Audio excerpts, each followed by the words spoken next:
that.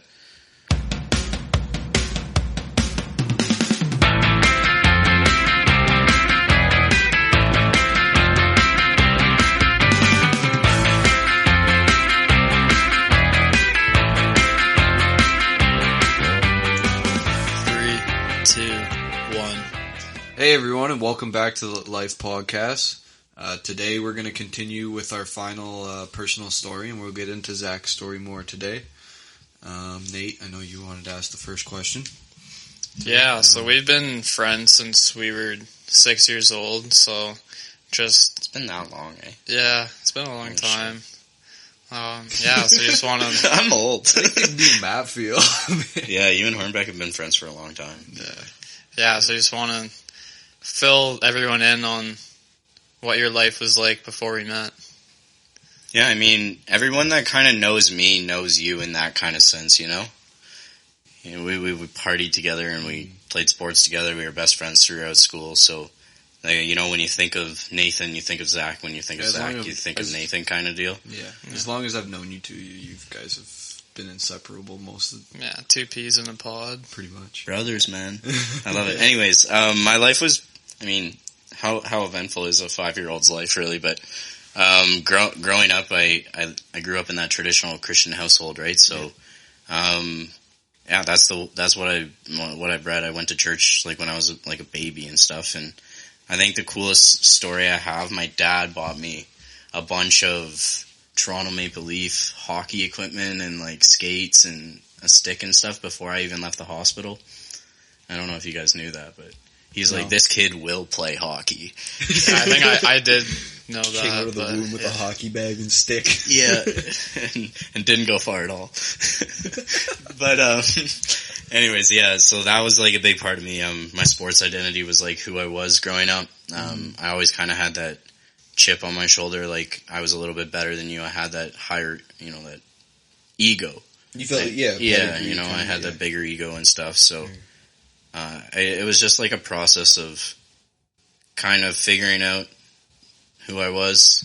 Even at that young age, I was kind of always aware of things going on outside of the main crowd and stuff, so that was a cool part of like my childhood. And I was a big teacher's pet at that age too, so I kind of always was, you know. I wasn't like in their face kind of like that, but I was really, really like nice to them.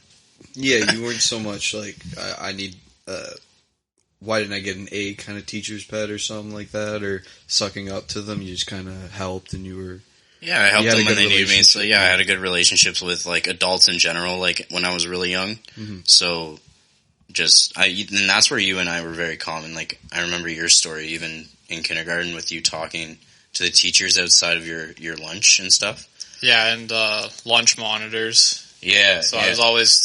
I was always more comfortable talking to older people than people my age. So I was very similar in that kind of sense, right? Even from a young age. So I think that's why, besides hockey, why Nate and I glued at such a young age, because we liked all the same things, and then we were able to like bond within our common interests, kind of thing. So, yeah, if that kind of answers your question. Then we kind of went to a different direction.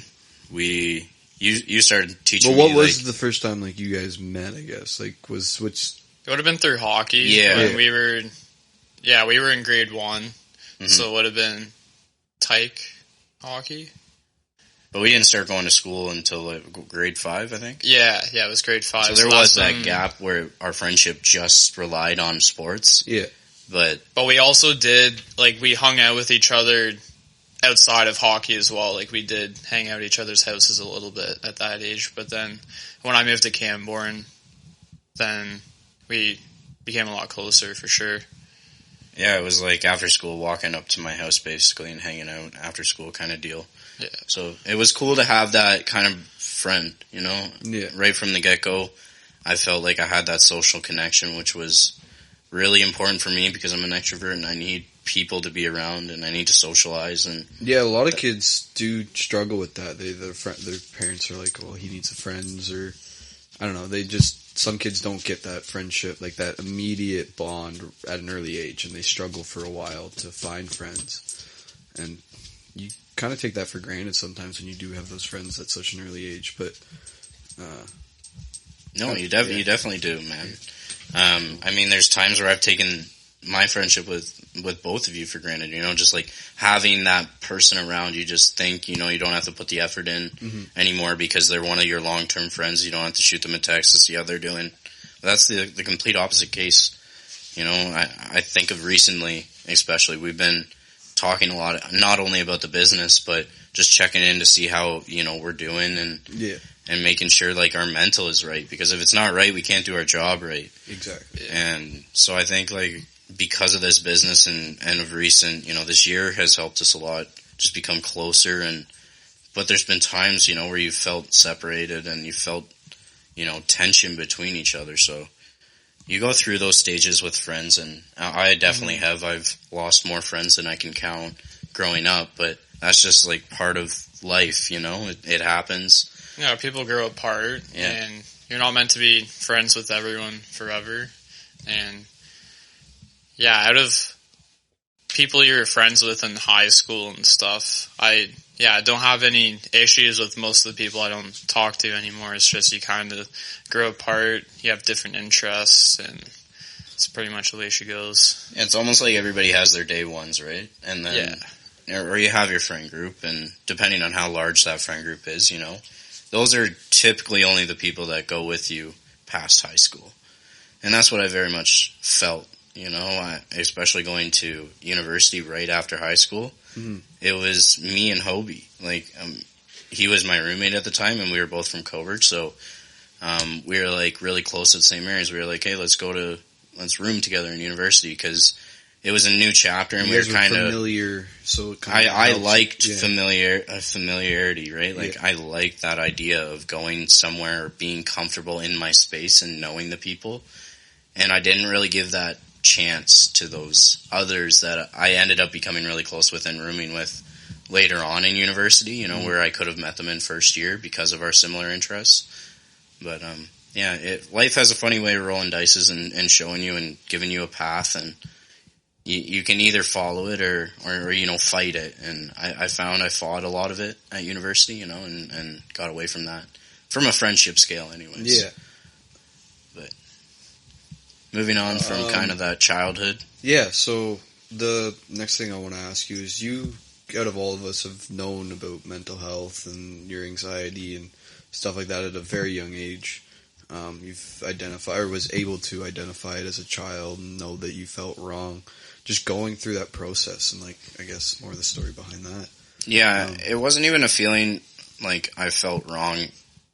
Yeah, I don't know if that was the greatest way to put it, but you felt different, I guess. Yeah, I think different was the biggest. Yeah, that was the biggest or the best way to put it. Sorry, I felt extremely different, like just from a social standpoint, because of, I guess, being aware from a young age of anxiety and depression and stuff like that, and the idea of mental health was already so like locked in my brain, I guess, that I already knew when something was off, it was anxiety, or if I was sad for a really long period of time, I started to question it, and I was digging deeper than just why am I sad, So I definitely asked questions, I think, as a young kid, more than I think most do.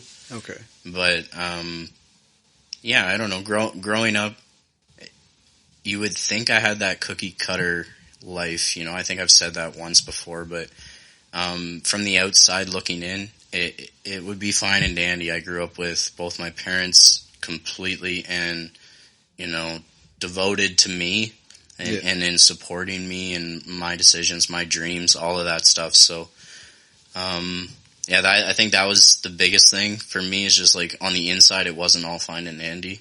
I had what felt like to me at the time was very strict and overpassionate mother.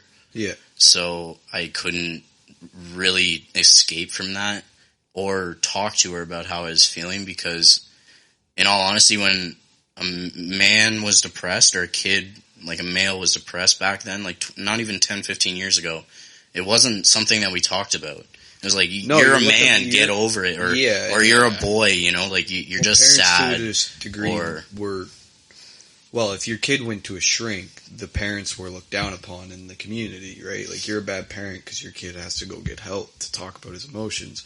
Why can't you do that as a parent? But sometimes there's just that wall that kids have a hard time opening up to their parents for some reason. And that was my situation completely. Yeah. For whatever reason it was, I didn't have that connection with them where I felt comfortable, where I felt growing up like I should have been okay, like my life is good, I have a roof, food, all that stuff over my head and in my stomach and whatnot. I have friends, I'm playing sports. You check all the boxes. I check all the boxes, exactly. I'm doing everything I'm supposed to be doing in the eyes of the world, and I think it didn't hit me until I was older when I was like, I don't need to be doing what the world tells me to do or the path the world is telling me to take. Mm-hmm. And that wasn't until like of recent, in all honesty, that I came to that realization. But more like back then when I was struggling as a kid, I think it was my intuition telling me that was something was off, but I didn't know how to express it. So it was me bottling up all the sadness and the anger, and just holding on to it until I would literally explode. And Nathan's seen it, and I'm sure, I don't know if I've ever really, since I've gotten older, I haven't really blown up, but yeah, I'm sure I've always Nathan's seen it, whether it was on the ice. Before we hung out, like, I didn't know, like, I knew of you, and I knew people were like, you had anger issues or things like that. People, you'd hear it in the circles, like friend groups and stuff like that. Yeah. And I imagine you heard things about me too, possibly in those like same thing. You just hear things through the grapevine, right, about people. And anger was definitely up there. Of it, but anger was definitely up there. I had no way of having an outlet. Mm-hmm. I didn't have somebody to go to, or at least I didn't feel comfortable going to my parents. And that was my biggest mistake. Was thinking that my parents weren't going to be there or weren't going to understand me. Mm-hmm. And closing them off was probably my biggest mistake as a child, and which caused probably a lot more problems than I should have gone down. Which is a huge recommendation if you're a young kid listening, male or female, always reach out to your parents because they love you unconditionally. Yeah, or grandparents, no whatever your situation you think is. They will judge you because maybe they do judge you day to day. Oh, you should have bugging you about chores or something like that. Or they do love you unconditionally, and they just want the best for you at the end of the day. Yeah, no doubt. So yeah, mental health has been a roller coaster my entire life, but I think knowing about it was my biggest asset going through it, and constantly researching what might be wrong, helped me a lot. But I think the biggest thing that turned the tables was when I actually got admitted into the hospital, and that was when I was like, I want to say summer going into high school, or maybe the summer after. Mm-hmm. And I was basically admitted for wanting to kill myself, like, and I was only like 13 or 14 years old, and that's when they gave you like actual medication to help with anxiety and that. No, I actually didn't take medication. I refused it at the time because of all the research I was doing. It kind of scared me because there was that aspect that, I don't know, the possibility of you being numbed out, like your feelings. And it almost makes it worse. Like, it doesn't really solve the issue. It just kind of, like you said, it numbs the pain, and then it's just kind of delaying your healing process, and then it can cause further depression in the future. So that's what I thought. That was my mindset going into it, basically, is exactly what he said. I was afraid to take medication because I thought it was going to be more negative at the end of the day than positive. Mm-hmm. So I continued to fight through it. I think I saw, I don't know, 10, maybe 11 different therapists, different therapy businesses. Yeah. But I finally found one, and it wasn't until grade 12, and I stuck with him, or grade 11 maybe. So I found one, I think 2-3 years. So it took you almost 4 years, right? Yeah. To figure, just find that one person you could really open up to. Yeah, it takes a long time. Yeah. It takes a long time because you go through those experiences where you just don't click with your therapist, or you go through those experiences where you tell them your story and it feels like you're just talking to a wall. It's just you get the responses of, okay, how do you feel? You know, like a dude listening to his wife. Basically. Good job, honey. Yeah, okay. Yeah, honestly. Sure. So it wasn't until I was able to get someone that interacted with my conversation that I really felt like I was kind of improving. But yeah, anxiety has constantly been a battle with me. Social situations, social anxiety has probably been my biggest downfall. It's just, I think I'm okay. Like being in crowds and talking in front of people, and then I get there and I'm put in those situations and I'm extremely uncomfortable. And sometimes I freeze up, sometimes I talk way too fast, whatever the circumstance is. Sometimes I completely freeze up, so it's not good. Or it wasn't good. I've come a long way, I should say. Yeah. So, what was your high school experience like as far as your mental health goes? I mean, if I'm being completely honest, it was shit. Yeah, same here, kind of. Yeah, I mean, I think a lot of people are in the same boat as me. When they say that high school from an outlook wasn't that bad, and they would honestly maybe even want to go back. Yeah, everyone says that, I think. Like, you just remember the good parts of high school once you're out of it, but when you're in it, it's the most judgmental time of your life, like, from other people. Like, everyone in the school's judging you, basically. That's what it feels like. It feels, well, when you're a kid, you feel like everybody's watching you, right? When you walk down the halls. Oh, yeah. Yeah. Sometimes you feel like, even though not all eyes are on you, you always feel like everyone's watching you and that you can't get away with doing anything. And it's a very similar feeling in college and university, too. Like, walking down to your lecture hall or whatever, you do feel it in the back of your head, like, somebody's got eyes on you for whatever reason, right? Whether they're judging you or thinking about you in a romantic situation, whatever the situation is, right? Like, and I think that in high school hurt a lot because I was that guy that had to check all the boxes. So for me, it was just like not living up to those expectations really took a toll on, me being happy because I wasn't able to be, the hyped guy that everybody thought I was. I wasn't the most popular. All those things took a toll on my mental health that really shouldn't have because they're pointless and they're material. Like, yeah, it's hard to dwell on something that, I mean, at the end of the day, we're not going to end up with all our material things in the dirt, right? When yeah. we die, so it's just something that's, it shouldn't be what leads you to happiness, I guess is what I'm trying to really get at. Putting all your happiness into material things, it's never going to work. You'll never have enough. You'll never quench that thirst. And that was high school for me. It was, I had to have the nicest clothes. I had to, rep my hockey jacket that I played for a really good team and all that crap, and looking back at it now, it was all a waste of time. It was a waste of energy. It was a waste of putting myself down and thinking less of myself. But I mean, those are all experiences that I had to go through, and I believe I had to go through in order to kind of get to where I am and understand those things and be able, experience teaches more than school ever will, I believe.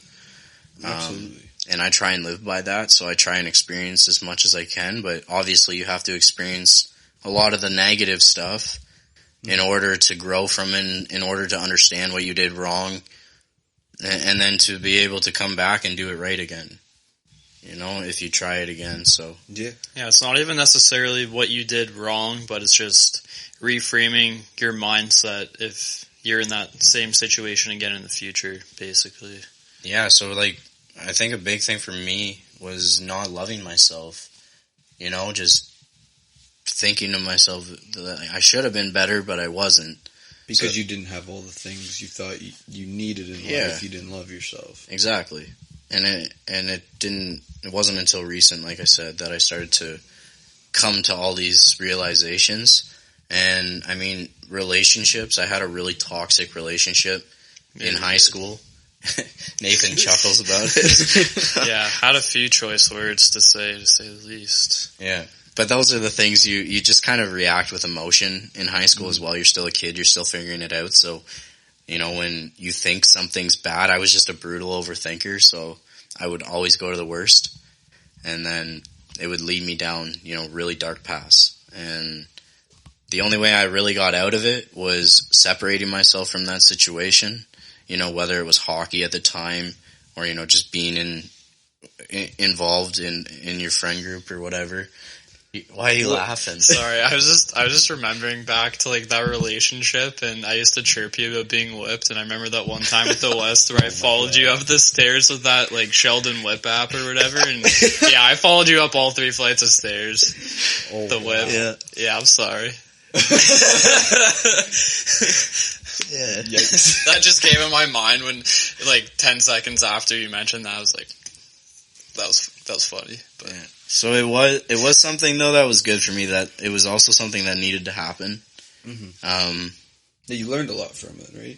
A hell of a lot, and that's what made me have such a really great second relationship, which made it last even longer. And it was probably the best 3 years that I can remember. Mm-hmm. And then again, the same thing. I make the similar mistakes of being absent or whatever. We don't need to really get into that. But you make stupid mistakes in relationships that make you regret your decisions later on, and so on and so forth. So that also has a tail on or a toll on you at the end, with your mental health and stuff. I'm trying to get my words here together, just try to make sense here, but it's a difficult time. To try and think back, because I don't want to dive into those memories. Nobody really likes to go back and dive into those dark times. But if I were to say anything about past kind of your high school story, university taught me that you need to be on your own and okay on your own, in order to be your best self. Because if you're still figuring yourself out, you're still figuring out what your interests are or what you want to learn to any degree, there will be points of, second thoughts of why did I go into this program, or why am I here, or the doubt seeps in. The doubt will seep in really quickly. And that's what overwhelmed me, I think. Once I got to third year, I was like, I'm going to Australia, this is crazy. Because I got an exchange. I guess I should have mentioned that, but I remember at the time you were going off about. I remember being excited for you. It was going to be cool. Go to Australia. It would have been dope. Yeah, and then I think at the end of the day, when I realized all of that was happening, and I realized my final exams that I just wasn't ready for, because I was looking forward to second semester, and then I lost my grandpa that same semester, and we broke up that semester as well. So it was just everything happened all at once, and it felt like it was piling on top of each other. Everything just crumbled out from your feet. Yeah, so I remember walking into my last final exam and writing my name down and going through the exam, and already in the back of my mind I knew I was done. Yeah. And I circled in, the multiple choice. I had no idea what I was circling in. My mind wasn't there. It wasn't on the exam. Yeah. And I think the one thing I do remember, though, is writing, I will see you again in this class next year. And I was I hope you have a lovely summer. I was kind of saying, thank you for your time. I hope I didn't waste it kind of deal. Yeah. Because, it was a blank exam at the end of the day. He probably could have taken 2 minutes to mark my 5-6 page, paper or exam or whatever. But, kind of get back on track there. University taught me a lot, but if it was... Oh, you were on topic. Yeah, if it was one thing, just be okay with being on yourself and be ready to go. That's one thing people don't, we don't do, is it's leave high school, go to college. Yeah. Right? There's no in-between, and high school really just gets prolonged in a lot of places. I know that's how it felt for me when I was in my residence building. It just, I don't know if it felt the same for you, but it felt very high schoolish again. And I went to a small university, so it did feel like that. And I think because I started abusing drugs and stuff in grade 12 and alcohol and stuff when we started partying all the time, so that took a huge toll on me. And then when I got to university, it was basically just like the heaven of drugs, right? Like, in the heaven of alcohol, because I could now go to the club. I could now do whatever I wanted. Like, I was away, and I think I took that way too much for granted, right? Like, I hopped on, like, getting all my setup for, like, marijuana, cocaine. I did all that stuff, and I had all that, you know, constantly in my room, and I surrounded myself with, like, that was my lifestyle. Yeah. And there was points where, like, nobody knew this, like, in my, like, dorm, even in my room, like, guys I lived with didn't even know I was doing this stuff, other than, like, the weed, it smelled, obviously. Yeah. And your other roommates, I remembered, I can't remember that guy's name, but he was funny, like, he's just always completely baked, and he's like, man, we should order a pizza. That is the best video of you I've ever seen. The one where you just... Oh, I'm sitting on the bed? Yeah, you look like the happiest person in the universe. I think I have, like, an extra large, like, extra cheesy pepperoni and bacon pizza, like, sitting in my lap, and it's just the three... Your jaw looks like it... Yeah, your jaw's on the floor pretty much from the video. Yeah, there were times where, you know, I definitely abused it. And I abused getting student money, you know, and getting payments, and where it wasn't going towards school anymore. It was going towards ultimately damaging my body. And it didn't take me long. I know I had one experience with heroin, and yeah, it didn't take me long. I'm not proud of the things I did, obviously. No. And it takes a lot out of you. But I'm glad I got that off my chest. No, that's awesome, dude. Yeah, I'm glad I got that off it. I know in our first run of it. No, don't fucking clap. Yeah, you didn't even tell me about that you did that until it wasn't really that long ago, I don't think. No, I definitely told you first. Yeah. You were the only person I told. It was definitely within the last year you told. I don't remember when it was. I know my girlfriend at the time didn't even know. Yeah. So my roommates didn't know. It was something I wasn't proud of, but something I obviously felt like in the moment that was gonna do some sort of like just numb your pain numbness, more. Yeah. Because was that around the time that you lost your grandfather? I can't remember. No, that was actually, I think, when he was first admitted to the hospital. Okay. So it was probably the first news kind of that he was... I was afraid. I was freaking out. I never lost somebody before. Mm-hmm. And I didn't know how to handle it. And because I think a lot of my brain went to, like, he's going to die now. Mm-hmm. Like, just because of how I heard the news, You're just trying to... My family doesn't even know this, so, like, they're going to be hearing this podcast, and they're going to be hearing new news. So, like... Yeah. No, I'm a little nervous. That's an insane thing to do, and I hope it goes well for you. You know, you always got my shoulder to cry on, too, so... Well, I mean, like, I can say I'm in 100... Like, I've done a complete 180 turn. Well, absolutely. I'm nowhere near...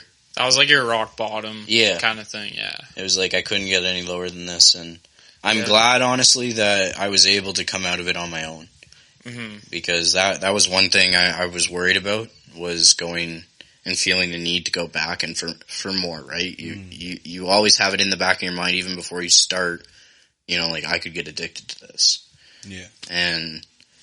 Well, that's what they say about cocaine. You get addicted to it the first time you do it, and after that, it's pretty much just willpower to not do it again, more or less.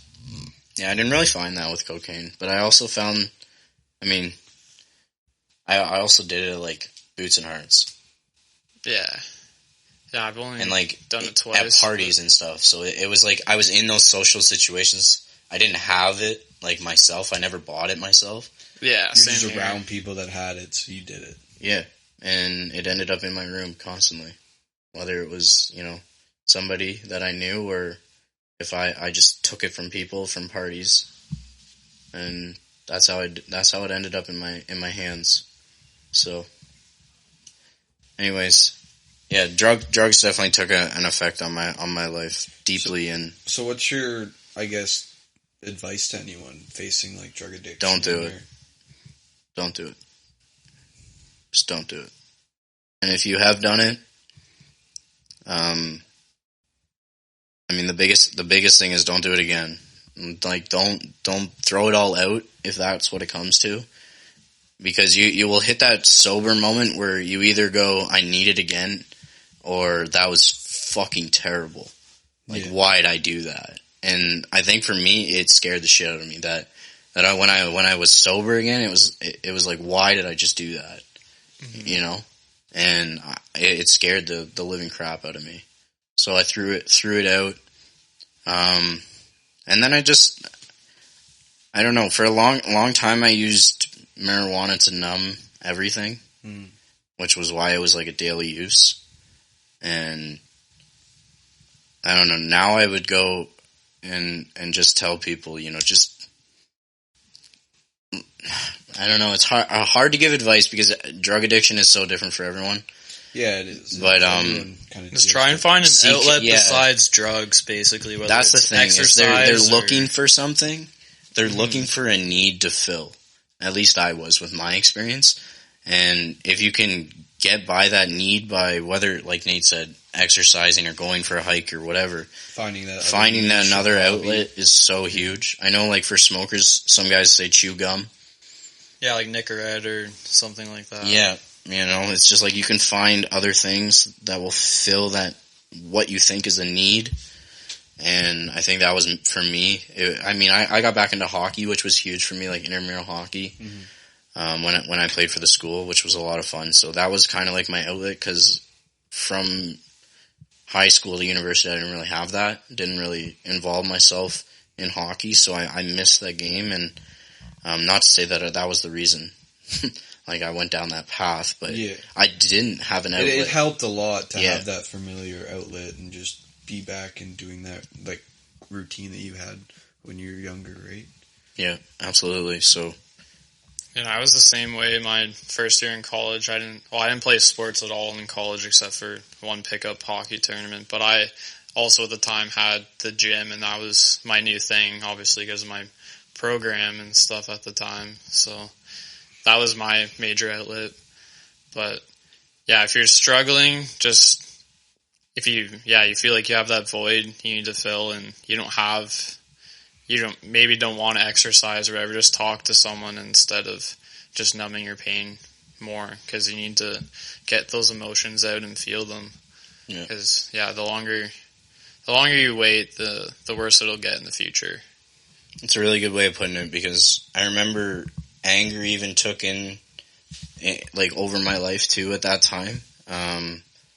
And because I was doing all these things, I felt more angry at myself, and I was looking down upon myself even more than I was in the past. And I found a really good outlet for like just yelling, or I know like punching things. Really, I know stupid things like that. It's like they're not the best outlets, but it was in the moment. It's all emotion again when you're blowing up, or you've had enough. And I think if you're going to break something, like if you're a lot like me, if you're going to break something, instead of channeling your energy on smashing what's in front of you or what you can break, try and make something.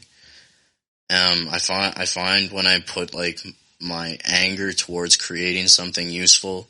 Yeah, you're a big drawer. Yeah. You love drawing. I know. Yeah, so like designing our merch has been a blessing for me. Mm-hmm. Because I've been able to, when I'm angry and stuff, just to go to the drawing board and just come up with new ideas. And we have a lot of new ideas coming, so I'm really excited for like our second and third drop, because we're going to have some really sick designs. Oh yeah, especially the websites. We just got our preliminary for the website up today. We haven't fully released it, but we're still working on it. Got to figure out the Kinks. That's the word I'm looking for, Yeah. and just polish it up. But yeah, it's coming along. It should be ready by the weekend. Hopefully. Yeah. Anyways, I think as far as like me wanting to dive into my mental health and my stories right now, I think I've scratched the surface enough. Yeah, you're I'm satisfied with it.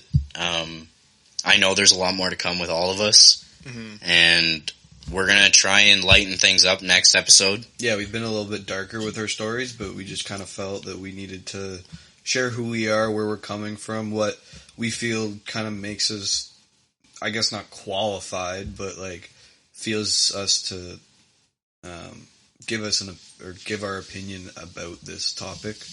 Yeah, we're qualified. We've been through a lot. Yeah. And I know, not to say that in a comparison sort of way, like I've been through more than you kind of deal, yeah, but you can't do that shit. it's just everyone's trauma is different. Yeah, and it affects everyone different, and it's always you're the victim in it. So, but if you guys seem at all interested with our experience, with our opinions, we encourage you to keep following our journey because we're only at the surface of this, and there's going to be a lot more to come. We have an event coming up in a couple weeks, so stay tuned for all the photos, the videos. We're going to be hanging out again with NYFC, Northumberland Youth for Christ, and the Coburg Cheer Crew. So the kids, we're going to just be spending time with some underprivileged kids. We're going to be putting some clothes on their back and playing sports with them. So we're super excited about that. Also stay tuned into our social media accounts on Instagram and Facebook. Love is for everyone 2021. And I really appreciate you guys just tuning in and listening to a little bit to my story tonight. So thank you. Thank you for sharing, man. Yeah, it was good. Yeah, I'm sure it felt good to get some of that stuff off your chest. Definitely did. Let's see how the world reacts, eh? All right. Cheers, guys. Thanks. Peace. Peace. Peace. Peace. Peace. Peace. Peace. Peace. Peace. Peace. Peace. Peace.